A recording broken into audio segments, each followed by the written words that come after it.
नमस्कार दोस्तों, स्वागत है आपका आज के मुख्य समाचार में, जिसमें सबसे पहली और बड़ी खबर में जिक्र राजस्थान के चुनाव का। वसुंधरा राजे के वफादारों ने बढ़ाई बीजेपी की टेंशन, दलित राजपूत वोट पर असर।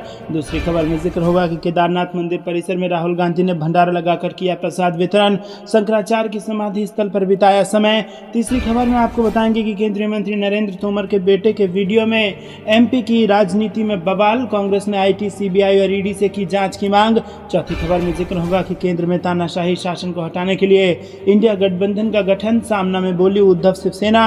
और खबर में आगे आपको बताएंगे कि प्रियंका गांधी ने आदिवासियों को साधा कहा, सरकार ने 22,000 घोषणाएं की, पूरी 22 भी नहीं हुई। दोस्तों, हर एक खबर की गहराई में आपको ले जाएंगे, लेकिन उससे पहले अगर आपको भी ऐसा लगता है कि 2024 में बन रही है इंडिया की सरकार और राजस्थान और मध्य प्रदेश में कांग्रेस मारेगी बाजी, तो वीडियो को कीजिए लाइक और चैनल को सब्सक्राइब करके बेल आइकन दबाइए और साथ ही साथ कमेंट में लिखिए जय हिंद। रुक करते हैं सबसे पहली और बड़ी खबर की तरफ। वसुंधरा राजे के वफादारों ने बढ़ाई बीजेपी टेंशन, दलित राजपूत वोट पर जबरदस्त असर। जी हां दोस्तों, राजस्थान चुनाव के लिए बीजेपी ने लगभग सभी जगह से उम्मीदवार खड़े कर दिए हैं। बीजेपी ने इस बार नए पुराने चेहरों पर दांव खेला है। वसुंधरा राजे के करीबी पूर्व मंत्री राजपाल सिंह शेखावत, कृष्णेंद्र कौर दीपा, यूनुस खान, कैलाश मेघवाल का टिकट काट दिया गया है। पूर्व विधानसभा अध्यक्ष कैलाश मेघवाल अब निर्दलीय चुनाव लड़ेंगे। और दोस्तों, आपको बता दें कि बीजेपी का एकमात्र दलित चेहरा थे वो, लेकिन पार्टी ने उनका टिकट काट दिया है, जबकि राजपाल सिंह शेखावत का राजपूत समाज पर असर माना जाता है। राजपूत समाज बीजेपी को कोर वोट बैंक माना जाता है और सियासी जानकारों का कहना है कि बीजेपी के निर्णय से दलित राजपूत वोट बैंक पर असर पड़ सकता है। आपको क्या कुछ लगता है कमेंट में जरूर बताइए। वीडियो लाइक नहीं किया तो लाइक कीजिए। रुक करते हैं ब्रेकिंग न्यूज की तरफ। केदारनाथ मंदिर परिसर में राहुल गांधी ने भंडारा लगाकर किया प्रसाद वितरण, शंकराचार्य की समाधि स्थल पर बिताया समय। जी हां दोस्तों, केदारनाथ यात्रा के दूसरे दिन राहुल गांधी ने केदारनाथ मंदिर परिसर में भंडारा लगाया। इस दौरान राहुल गांधी ने अपने हाथों से श्रद्धालुओं को भोजन परोसा। भक्तों ने राहुल गांधी के साथ इस दौरान फोटो खिंचाई और आशीर्वाद भी दिया। कांग्रेस के पूर्व अध्यक्ष और वरिष्ठ नेता राहुल गांधी 3 दिन के केदारनाथ दौरे पर हैं।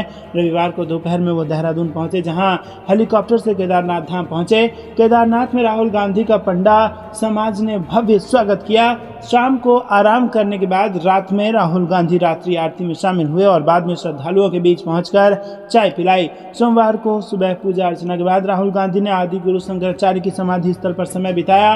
बाद में केदारनाथ मंदिर परिसर में ही भंडारे का आयोजन किया गया, जहां भक्तों की भीड़ उमड़ पड़ी। इस दौरान श्रद्धालुओं ने लंबी कतार में लगकर प्रसाद लिया। प्रसाद वितरण में राहुल गांधी ने खुद मोर्चा संभाला और राहुल गांधी ने लोगों को प्रसाद वितरण किया। इस दौरान युवाओं ने राहुल गांधी के साथ सेल्फी भी ली, जबकि बुजुर्गों ने राहुल गांधी को आशीर्वाद दिया।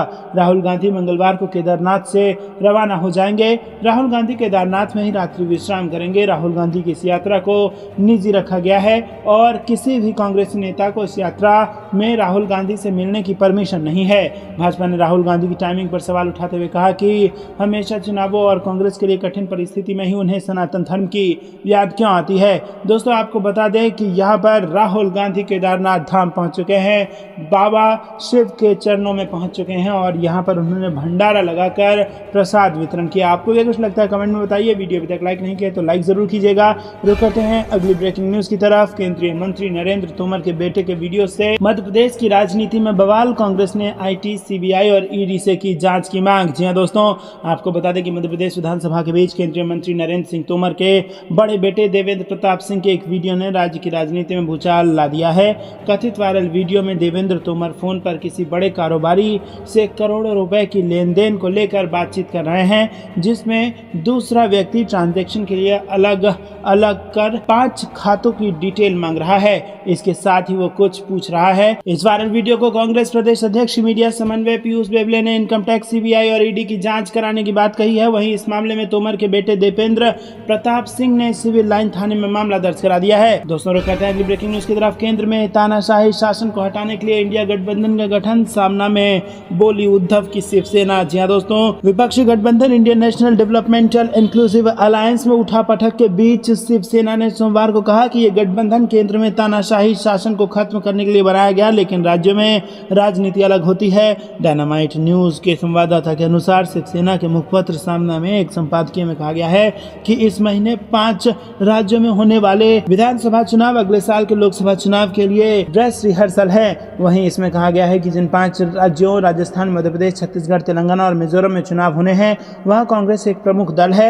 संपादकीय में कहा गया है कि कांग्रेस के लिए सत्ता के दुरुपयोग और धन के अहंकार को खत्म करने के वास्ते चुनाव जीतना महत्वपूर्ण है। ये इंडिया गठबंधन के लिए अहम साबित होगा। इसमें विश्वास जताया गया है कि 2024 में होने वाले लोकसभा चुनाव में इंडिया गठबंधन जीतेगा। मराठी दैनिक में कहा गया है कि बिहार के मुख्यमंत्री नीतीश कुमार की चिंता वाजिब है। गत सप्ताह कुमार ने इंडिया की सक्रियता थमने के लिए कांग्रेस को जिम्मेदार ठहराया था और कहा था कि देश की सबसे पुरानी पार्टी को फिलहाल 5 राज्यों के विधानसभा चुनाव में दिलचस्पी है तथा विपक्षी मोर्चे को आगे बढ़ाने की उसकी चिंता नहीं है। सामना में कहा गया है कि 28 विपक्षी दलों का गठबंधन बनाने में अहम भूमिका निभाने वाले कुमार को अपनी चिंता सार्वजनिक रूप से व्यक्त नहीं करनी चाहिए क्योंकि इससे भारतीय जनता पार्टी को खुशी होगी। संपादकीय में कहा गया है कि इंडियन गठबंधन केंद्र में तानाशाही शासन को खत्म करने के लिए बनाया गया है और अभी इस पर सहमत हम सब हैं और राज्य में राजनीति अलग होती है और बड़े राजनीतिक दलों को उसके अनुसार फैसले लेने पड़ते हैं। तो दोस्तों, कांग्रेस के समर्थन में खड़ी दिखाई दी है यहाँ पर उद्धव ठाकरे की शिवसेना।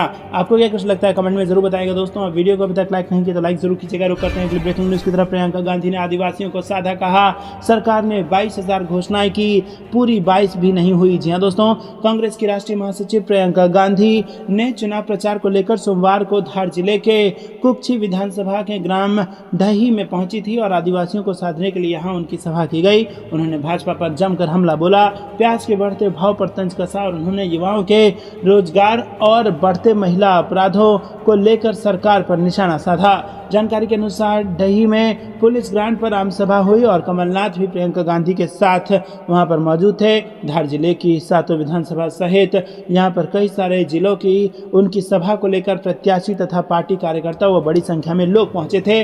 सभा को संबोधित करते हुए प्रियंका गांधी ने कहा कि मुझे यहाँ आकर बहुत गर्व हो रहा है, ये पावन धरती है। आप सब जानते हैं कि मैं इंदिरा गांधी जी की पोती हूँ, आप सब उनको बहुत मानते थे, आपके मन में उनके लिए बहुत इज्जत थी, आपके लिए भी उनके दिल में बहुत इज्जत और श्रद्धा थी, वो आपकी संस्कृति समझती थी, इसीलिए उन्होंने और जवाहरलाल नेहरू जी ने आपके लाभ की नीतियां बनाई। आज जब मैं यहाँ आ रही थी तो कोई नौजवान यहाँ पर खड़े थे। मैं पूछना चाहती हूँ कि कितने नौजवान हैं जिन्हें भाजपा ने रोजगार दिया।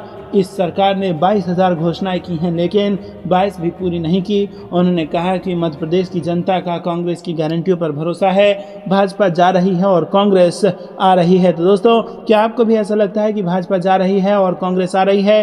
कमेंट में अपनी राय हम तक जरूर पहुँचाइए। वीडियो को अभी तक लाइक नहीं किया तो लाइक जरूर कीजिएगा। दोस्तों, यहाँ पर प्रियंका गांधी ने कहा कि जातिगत जनगणना करो ताकि सभी वर्ग को लाभ मिल सके, लेकिन इनका मुंह बंद हो जाता है। आपको इनका एक वीडियो आपने तो देखा होगा, लेकिन चुनाव के पहले ही मुख्यमंत्री ने उसके पांव धो लिए कि हमको पूछना पड़ेगा कि सरकार की नीयत क्या है। आपने 18 सालों में देख लिया है, भ्रष्टाचार भुगत लिया है, महंगाई भुगत ली है, बेरोजगारी भुगत ली है। अब ये आपको सोचना है कि अगले 5 साल इनका अत्याचार और सहना है या नहीं। मैं आपसे वोट नहीं मांगूंगी, आपसे जागरूकता मांगूंगी। आपने इस सरकार को जो देखा है, जो समझा है, उसके अनुसार अपनी जागरूकता बढ़ाइए और उसके अनुसार ही अपना वोट दीजिए। अगर आप आज भी इंदिरा गांधी को याद करते हैं तो इसीलिए याद नहीं करते कि वो झूठी घोषणाएं करती थी, इसीलिए याद करते हैं कि उन्होंने आपके जल जंगल जमीन को आपको दे दिया। दोस्तों, क्या आपको भी ऐसा लगता है कि प्रियंका गांधी ने यहाँ पर बीजेपी को जमकर धोया है? वीडियो को लाइक करके समर्थन जरूर दर्ज कराइएगा। रुक करते हैं अगली ब्रेकिंग न्यूज की तरफ। अमित शाह के आने से आरजेडी का फायदा कैसे, तेजस्वी ने समझाया। नीतीश कुमार की जाति पर भी कह दी ये बड़ी बात। जी हाँ दोस्तों, बिहार में जातीय गणना के आंकड़ों पर एक बार फिर से सियासत छिड़ गई है। रविवार को मुजफ्फरपुर की रैली में केंद्रीय गृह मंत्री अमित शाह ने जाति सर्वे रिपोर्ट में लालू यादव के प्रेशर पर नीतीश कुमार द्वारा हेराफेरी का आरोप लगाया है और इसके जवाब में तेजस्वी यादव ने कहा है कि अमित शाह जब भी बिहार आते हैं तो इसका फायदा आरजेडी को ही मिल जाता है, वो ऐसे ही बार बार बिहार आते रहे। पटना में पत्रकारों से बातचीत करते हुए तेजस्वी यादव ने कहा कि जातीय गणना के आंकड़ों में हेराफेरी की बात वो सिर्फ जुबानी तौर पर करते हैं, जबकि हमारे पास साइंटिफिक डाटा है। यादव और मुसलमान की आबादी बढ़ाने के सवाल पर उन्होंने कहा कि इसमें कोई सच्चाई नहीं है। मुसलमान की संख्या हर बार जनगणना में शामिल की जाती है जिसमें बढ़ोतरी होती है।